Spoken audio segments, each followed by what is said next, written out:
The Galactic Crisis. The vast expanse of the Milky Way buzzed with activity as thousands of alien civilizations communicated, traded, and occasionally squabbled across the cosmic tapestry. At the heart of this galactic community stood the imposing Nexus Station, a colossal structure that served as the seat of the Galactic Council. Here, representatives from hundreds of advanced species convened to discuss matters of utmost importance. On this particular rotation, an air of tension permeated the Grand Assembly Hall. Beings of all shapes, sizes, and compositions fidgeted nervously in their designated areas. Some floated in anti-gravity fields, others stood on multiple appendages, while a few existed as shimmering energy forms. At the center of attention stood Zorn, the Arcturian ambassador, his crystalline form pulsating with an ominous red glow. Esteemed colleagues, Zorn's voice resonated through the translators. The situation has become dire. The Novum Plague continues to spread unchecked through our worlds. Already, 12 advanced civilizations have fallen silent, their populations decimated. Our best minds have failed to find a cure, and our quarantine efforts are faltering. A chorus of worried murmurs rippled through the assembly. The Novum Plague had first appeared 6 galactic standard months ago, and its devastation had been swift and merciless. It seemed to target the most advanced species, those whose biology had been enhanced by centuries of genetic engineering and technological augmentation.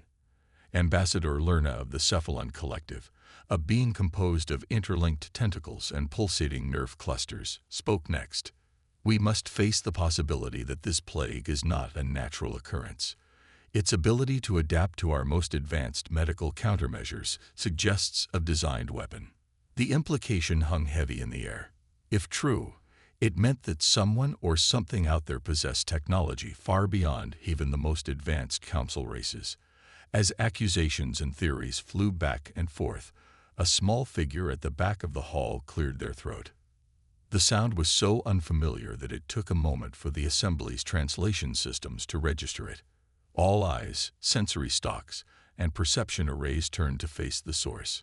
Standing there, looking almost comically out of place among the array of exotic beings, was a human. Dr. Elena Russo, Earth's first ambassador to the Galactic Council, straightened her simple blue suit and stepped forward. Respected members of the Council, she began, her voice steadied despite the weight of countless alien gazes. Earth would like to offer its assistance in combating this plague. For a moment, silence reigned. Then, to Elena's dismay, laughter erupted from various corners of the hall. Zorn's crystalline form vibrated in what she had learned was the Arcturian equivalent of a condescending chuckle. Ambassador Russo, Zorn said, his tone a mixture of amusement and pity, while we appreciate Earth's enthusiasm, this crisis is far beyond your species' capabilities. You've barely mastered rudimentary spaceflight. What could you possibly offer against a threat that has confounded civilizations millennia ahead of your own? Elena felt a flash of anger, but she quelled it quickly.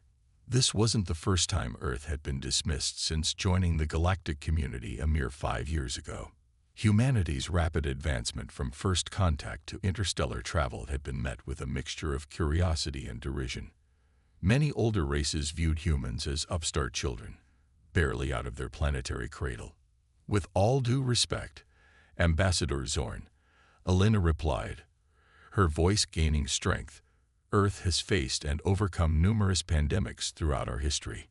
Our medical sciences, particularly in the fields of virology and immunology, have been shaped by these challenges. While we may lack the advanced technology of other council members, we have hard-won experience in combating rapidly evolving diseases. Lerna's tentacles writhed in what Elena had learned was a sign of interest.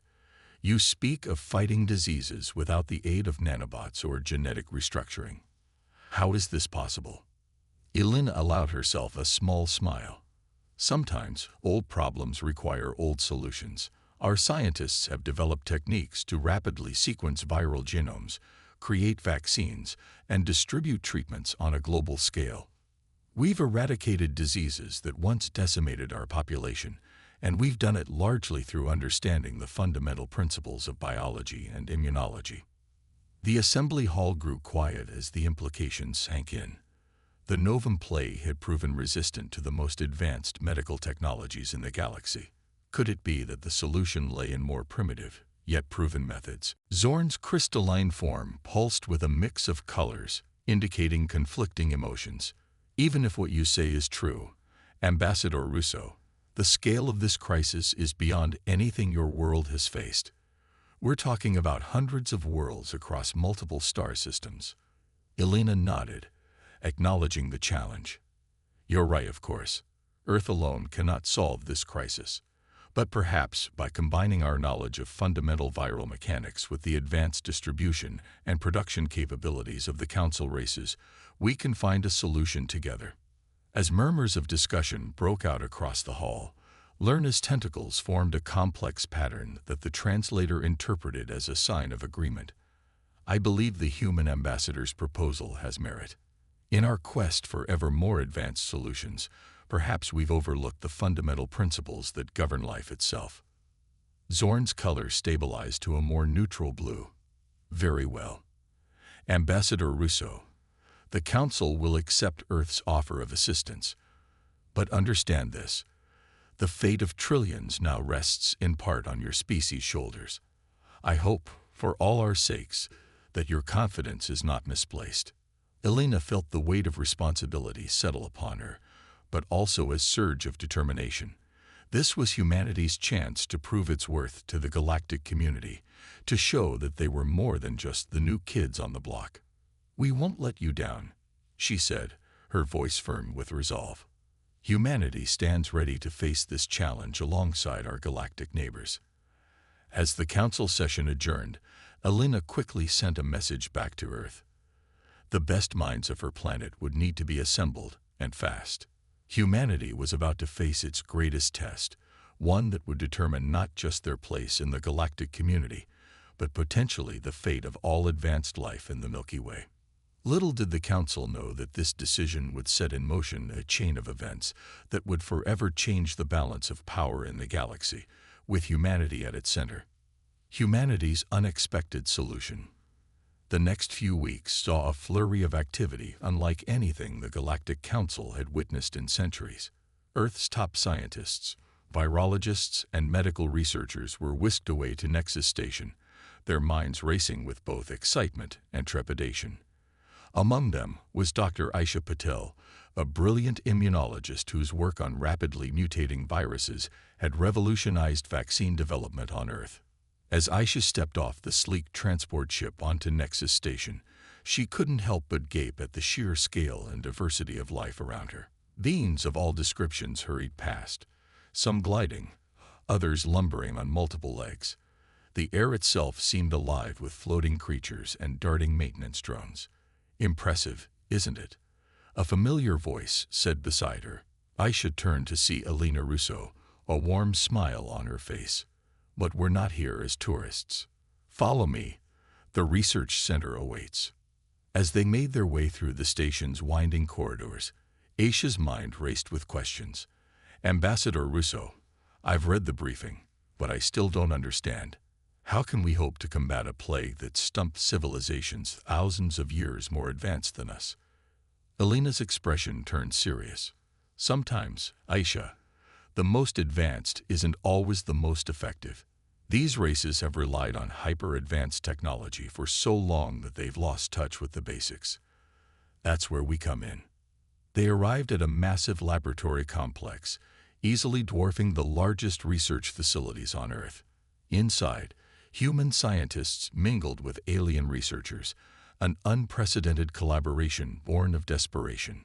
Dr. Zexthal, a cephalon researcher with writhing tentacles for limbs, approached them. Ah, Dr. Patel, your reputation precedes you. We're most curious about your primitive techniques. Aisha bristled slightly at the word primitive, but maintained her composure. Sometimes, Dr. Zexthal, understanding the fundamentals is key to solving complex problems. Shall we begin? Over the next few days, Aisha and her team worked tirelessly, poring over data on the Novum Plague. They quickly realized why the advanced races had struggled. The virus seemed to adapt to, and even weaponize the very nanobots and genetic modifications meant to fight it. It's like the virus is using their own technology against them, Aisha mused during a late-night session. But what if we strip all that away? Look at it from a purely biological perspective. Her human colleagues nodded in agreement, but the alien researchers looked skeptical. Dr. Zexthal's tentacles writhed in agitation. You suggest we abandon our most advanced tools? Preposterous. Aisha stood her ground. Not abandon, Dr. Zexthal. Compliment. We use our understanding of basic viral mechanics to create a foundation, then enhance it with your technology. Despite initial resistance, the human approach began to yield results. By studying the virus in its most basic form, stripped of all technological interference, they began to unravel its secrets. Aisha's team discovered that the Novum plague, for all its advanced adaptations, still relied on fundamental biological processes to replicate. It's not invincible, Aisha announced to the assembled researchers, her eyes shining with excitement. It's just been playing on a field where it had all the advantages. We need to change the game. The breakthrough came 3 weeks into their research. By combining Earth's time-tested vaccine development techniques with the advanced production capabilities of the Council races, they created a hybrid solution, a base vaccine that could be rapidly adapted to combat the virus's mutations. As news of the potential cure spread, excitement rippled through Nexus Station. However, Aisha and Alina knew their work was far from over. Creating the vaccine was only the first step. Distributing it across hundreds of affected worlds would be an equally daunting challenge. Zorn, the Arcturian ambassador, called an emergency council session. His crystalline form glowed with a mix of hope and trepidation as he addressed the assembly. Thanks to the unexpected contributions of our human allies, we now have a viable countermeasure against the Novum plague, he announced, his tone a mix of relief and lingering disbelief. However, we face a new challenge: how to distribute this cure across vast interstellar distances before the virus can adapt once more. Elena stepped forward, her posture confident despite the enormous pressure. If I may, Ambassador Zorn, Earth has extensive experience in global vaccine distribution. While the scale here is much larger, the principles remain the same. We'd like to propose a strategy. As Elena outlined a bold plan combining human logistics expertise with alien technology, Aisha felt a swell of pride. They had taken the first crucial step, but the real test was yet to come. Humanity was about to play a central role in the largest medical intervention in galactic history. The fate of countless civilizations now rested on their shoulders, and the eyes of the galaxy were upon them. It was time to show the universe what humans could really do. Race against time. The plan to distribute the Novum plague vaccine across the affected star systems was ambitious, to say the least. It would require a level of coordination unprecedented in galactic history, combining the logistical expertise of humans with the advanced technology of the Council races. Captain Maya Rodriguez of the Earth ship ESS Hippocrates stood on the bridge, surveying the organized chaos around her. As one of Earth's most experienced disaster relief coordinators, she had been tasked with overseeing the distribution effort. The Hippocrates, originally a medical research vessel, had been rapidly retrofitted with alien technology to serve as the command center for the operation. Status report, Maya called out, her voice steady despite the pressure. Her first officer, Lieutenant Aden Okafor, responded promptly. Captain, we've successfully established quantum entanglement communication links with 82% of the affected systems. The remaining 18% are either too far for stable connections or have fallen silent. Maya nodded grimly. Those silent systems were a stark reminder of what was at stake, and the vaccine production. Dr. Patel reports that the first batches are ready, Aden replied. The cephalon biofabricators are operating at full capacity, producing quantities that would have taken years on Earth in a matter of hours. Just then, a holographic display flickered to life in the center of the bridge, showing the familiar tentacled form of Dr. Zexthal. "Captain Rodriguez, we have a problem. Our long-range scouts report that several unaffected systems have instituted draconian quarantine measures. They're shooting down any ships that approach, regardless of their intentions." Maya felt a headache coming on. It was an understandable reaction, born of fear, but it could doom countless lives if they couldn't deliver the vaccine. "Thank you, Doctor. We'll need to adjust our strategy." As Maya pondered their next move, an alert chimed from one of the sensor stations. Ensign Yuki Tanaka's eyes widened as she read the incoming data. "Captain, you need to see this." Maya hurried over, her breath catching as she saw the readings. A massive energy surge was emanating from one of the quarantine systems, Epsilon Eridani. What in the world? Dr. Zexthal's hologram flickered as he received the same data. Impossible. They're attempting to create a localized space-time bubble. They mean to cut themselves off from the rest of the galaxy entirely. The implications were staggering. If successful, the Epsilon Eridani system would be unreachable, potentially for centuries. And if other systems followed suit, "We can't let this happen," Maya declared, her mind racing. "If systems start isolating themselves, we'll never contain this plague. We need to show them there's hope." An idea began to form in Maya's mind, bold and potentially reckless, but with the potential to change everything. "Lieutenant Okafor, contact Earth immediately. I need to speak with our top physicists and engineers. Dr. Zexthal, I'll need your insights on Council warp technology." Over the next few hours, the bridge of the Hippocrates became a hop of frantic activity. Maya's plan was audacious: to modify their quantum entanglement communicators to pierce the space-time bubble forming around Epsilon Eridani. If successful, they could not only deliver the vaccine formula, but also demonstrate to the galaxy that isolation wasn't the answer. "It's risky, Captain," Adden warned as they finalized the modifications. "If our calculations are off by even a fraction, we could cause a cascading collapse of their entire system." Maya nodded, feeling the weight of her decision. "Noted, Lieutenant, but the alternative is leaving them to die in isolation. We have to try." As the energy readings from Epsilon Eridani reached critical levels, indicating the imminent completion of their space-time bubble, Maya gave the order: "Initiate quantum burst. Now." For a heart-stopping moment, nothing happened. Then, the ship's systems lit up like a Christmas tree as a surge of energy pulsed through their modified communicators. On the main view screen, a swirling vortex of light appeared, seeming to pierce the very fabric of space-time. "We have connection. We have connection," Ensign Tanaka exclaimed, her fingers flying over the holographic controls. "Telemetry coming through. It's stable." Maya let out a breath she didn't realize she'd been holding. "Patch me through to their central command now." The view screen flickered, revealing a startled-looking alien with iridescent scales and large compound eyes. This is impossible," the alien sputtered. "We're sealed off." "How?" "I'm Captain Maya Rodriguez of the Earth ship ESS Hippocrates," Maya interrupted, her voice firm but compassionate.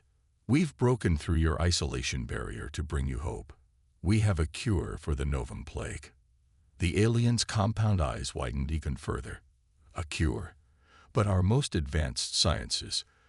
Sometimes the old ways work best," Maya said with a small smile.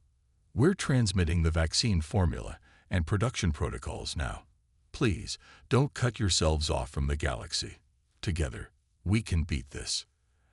As the data streamed through the quantum link, Maya could see the alien's demeanor changing from shock to cautious hope. It was a small victory, but a crucial one.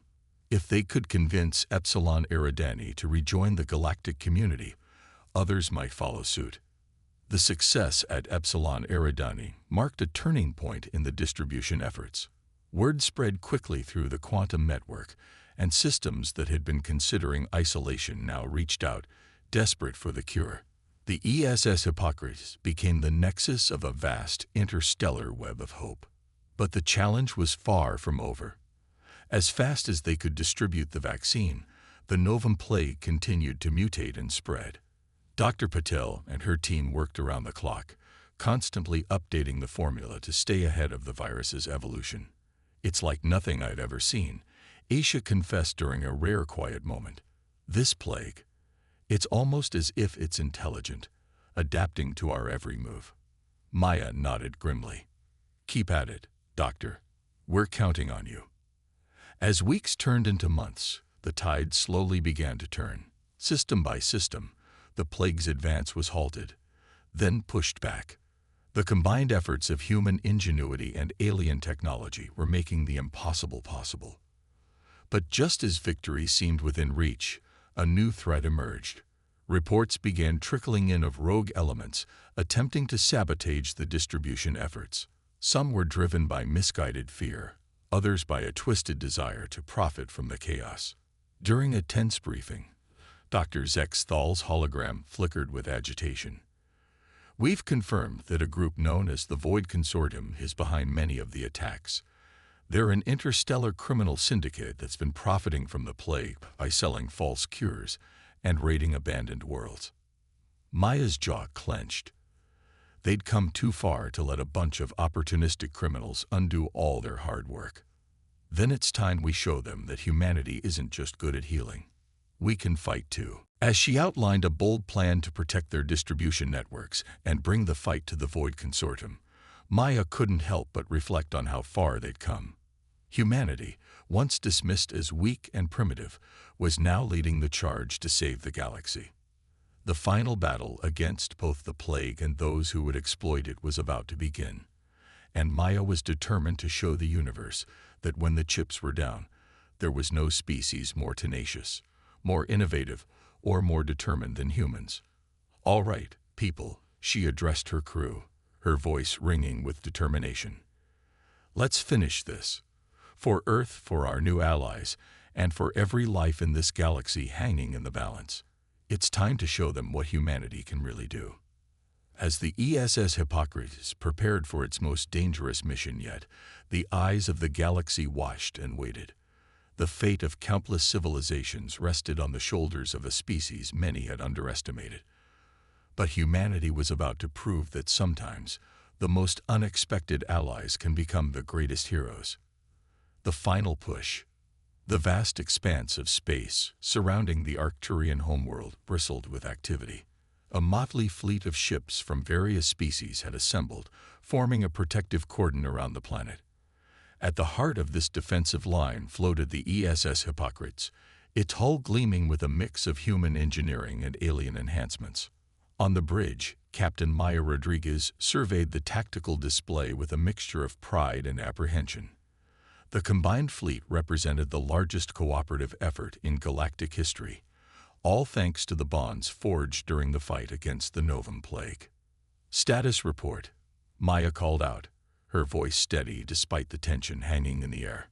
Lieutenant Okafor responded promptly. "All ships report ready, Captain. The Cephalon bioships have successfully integrated our modified shield technology. The Arcturian crystal frigates are in position, their weapons primed with Dr. Patel's latest countermeasure." Maya nodded, a grim smile playing on her lips. The plan was audacious, combining human tactical thinking with the varied strengths of their alien allies. It had to work. The alternative was unthinkable. Just then, the comms crackled to life. Captain Rodriguez, the familiar voice of Ambassador Elena Russo, came through. "The Galactic Council is assembled and watching.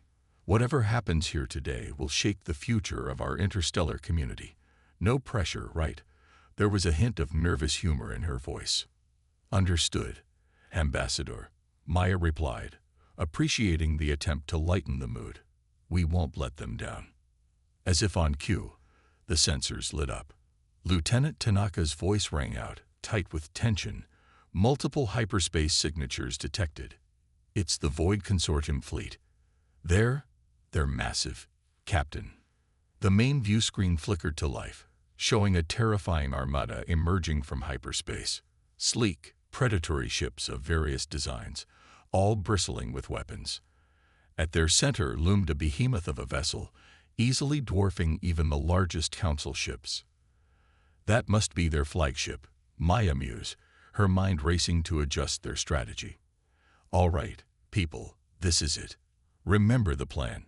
We're not just fighting for ourselves anymore. We're fighting for every life in this galaxy. As the enemy fleet approached, Maya opened a channel to all Allied ships. This is Captain Rodriguez. You've all been briefed on the plan. The Void Consortium thinks they can profit from the suffering of others. Today, we show them the cost of their greed. For too long, they've preyed on those they thought were weak. It's time to show them that united, we are stronger than they could ever imagine. All ships, execute Battle Plan Prometheus. The space between the two fleets erupted into a dazzling display of energy weapons, missiles, and exotic alien armaments. The Hippocrates dove into the fray, its human-designed evasive maneuvers catching the enemy off guard. Now, Dr. Patel, Maya called out. From specially designed ports along the hull of the Hippocrates and its allied ships, a shimmering cloud began to spread. It was an aerosol version of the Novum Plague vaccine, modified to target the biomechanical systems of the Void Consortium ships. The effect was almost immediate. Enemy vessels began to falter, their systems corrupted by what amounted to a mechanical version of the very plague they had exploited. Screens throughout the Hippocrates showed consortium ships falling out of formation, weapons going dark. But the battle was far from over. The massive enemy flagship seemed unaffected, its superior shielding protecting it from the vaccine cloud. It pressed forward, unleashing a barrage of fire that shook the entire Allied fleet. Evasive maneuvers, Maya shouted as the Hippocrates rocked from a near miss. We need to take out that flagship's shields. As if in answer to her call, a squadron of small, nimble ships darted past the Hippocrates. They were Earth's latest contribution to the Allied fleet, a wing of next-generation fighters piloted by some of humanity's best. Wolf Squadron, engaging primary target, came the calm voice of the squadron leader. The Earth fighters wove through the enemy's defenses with almost impossible agility, their weapons specifically tuned to resonate with the flagship's shield frequency. Maya watched with a mixture of awe and pride as the human pilots demonstrated maneuvers that seemed to defy the laws of physics. The alien allies looked on in amazement as the small Earth ships danced around capital ship fire, slowly but surely weakening the flagship's formidable defenses. Shields at 50% and dropping. Lieutenant Okafor reported, a note of excitement creeping into his voice. Whatever those fighters are doing, it's working. Maya allowed herself a small smile. It was time for the final push. All ships, converge on the flagship. Concentrate all fire on these coordinates. The Allied fleet moved as one, a testament to the cooperation forged in the crucible of crisis. Arcturian crystal beams intersected with Cephalon biotorpedoes and good old-fashioned human mass drivers. The combined assault was too much for the weakened flagship shields. In a spectacular display of light and energy, the Void Consortium flagship's shields failed. Immediately, Maya opened a channel. Void Consortium vessel, this is Captain Maya Rodriguez. Your shields are down. Your fleet is disabled. Surrender now, and you will be treated fairly under galactic law. For a moment, there was silence. Then, a gruff voice responded, filled with a mixture of anger and disbelief. How? How is this possible? You're nothing but a primitive species, barely out of your own star system. Maya's voice was firm as she replied, We may be young, but we're quick learners. And we've got some pretty amazing teachers now. This is your final warning. Surrender or be destroyed. After what seemed like an eternity, the enemy flagship powered down its weapons. Cheers erupted across the Allied fleet as the remaining Void Consortium ships followed suit, signaling their surrender. As the adrenaline of battle faded, Maya looked around her bridge, at the humans and aliens working side by side. They had done it. Against all odds, they had not only found a cure for the Novum Plague, but had also brought down one of the greatest threats to galactic peace. Ambassador Russo's voice came through once more, filled with emotion. Captain, The Galactic Council. They're applauding. I've never seen anything like it. You've done it. Humanity has proven itself beyond any doubt. Maya smiled, exhaustion and pride warring within her. No, Ambassador. We've done it.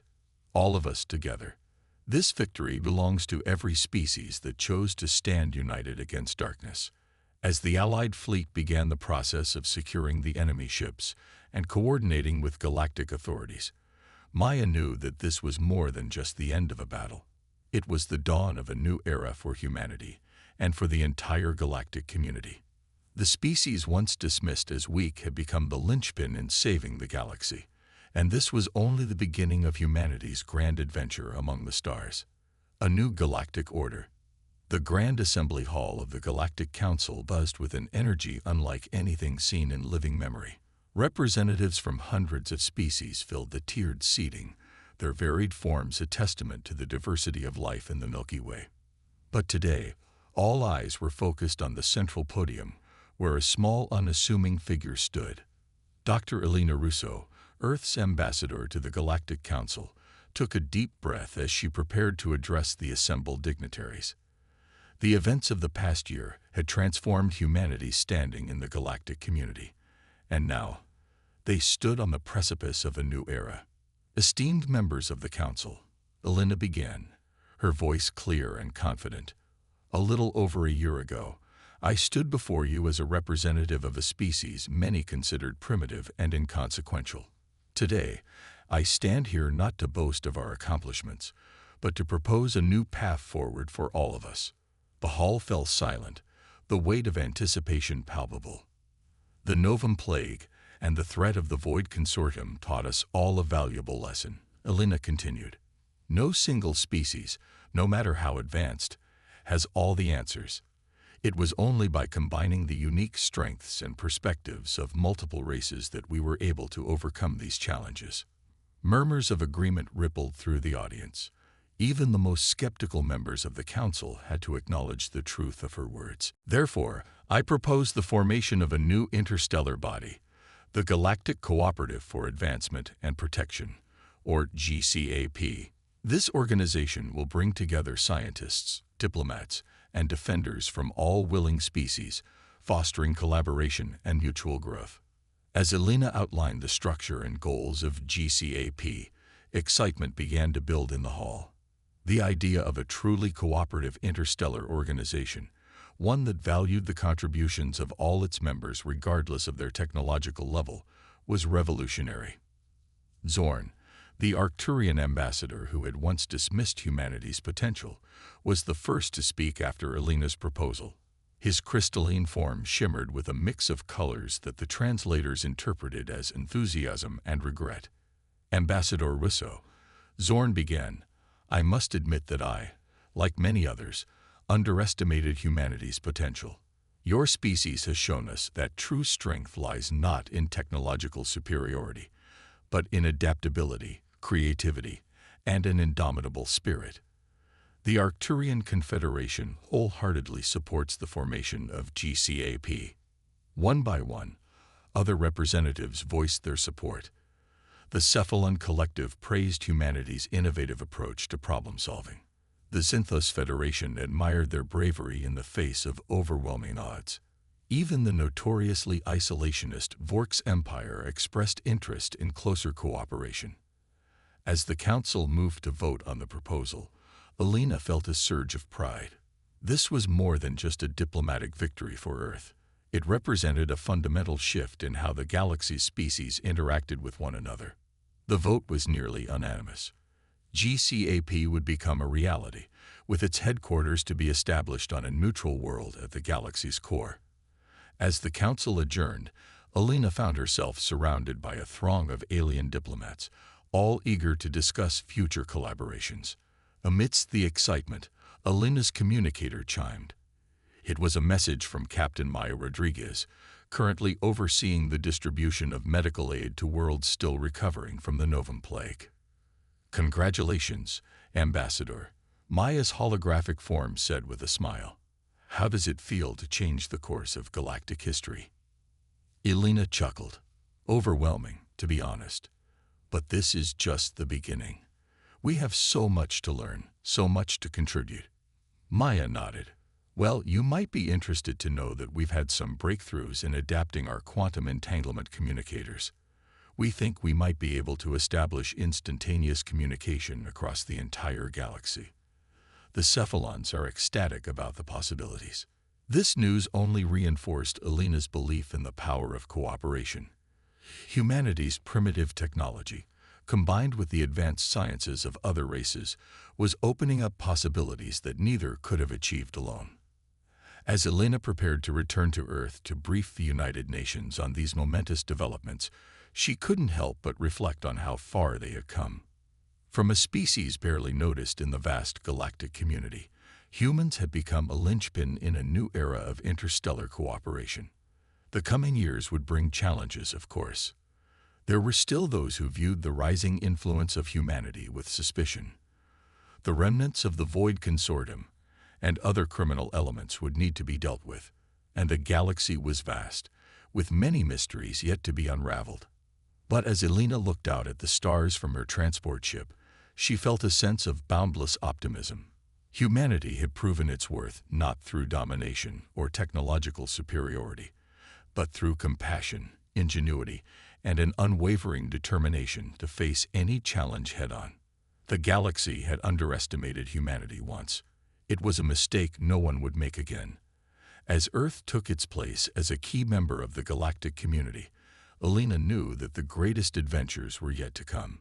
The age of human exploration had only just begun, and the stars themselves seemed to shine a little brighter in anticipation of what was to come.